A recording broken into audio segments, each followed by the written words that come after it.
সংরক্ষিত ভূমি সমৃদ্ধ ভবিষ্যৎ প্রতিপাদ্যকে সামনে রেখে নড়াইলে শুরু হয়েছে ভূমি সেবা মেলা। মঙ্গলবার সকালে ফিতা কেটে মেলার উদ্বোধন করা হয়। উদ্বোধন শেষে র্যালির আয়োজন করে নড়াইল জেলা প্রশাসক। র্যালিটি জেলা প্রশাসকের কার্যালয় চত্বর থেকে শুরু হয় এবং শহরের প্রধান সড়ক প্রদক্ষিণ শেষে পুনরায় জেলা প্রশাসকের কার্যালয়ে এসে শেষ হয়। র্যালিতে অংশগ্রহণ করেন জেলা প্রশাসক আব্দুল সালাম, অতিরিক্ত জেলা প্রশাসক লিঙ্কন বিশ্বাস, অতিরিক্ত পুলিশ সুপার নুরি আলম সিদ্দিকী।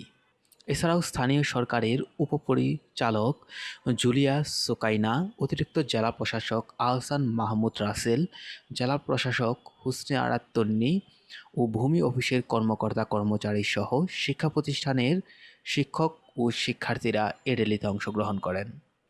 জেলা প্রশাসনের পক্ষ থেকে জানানো হয়, আধুনিক ও ডিজিটাল পদ্ধতিতে সাধারণ মানুষের দোরগোড়ায় ভূমি সেবা সহজে পৌঁছে দেওয়ার লক্ষ্যেই এই মেলার আয়োজন করা হয়েছে।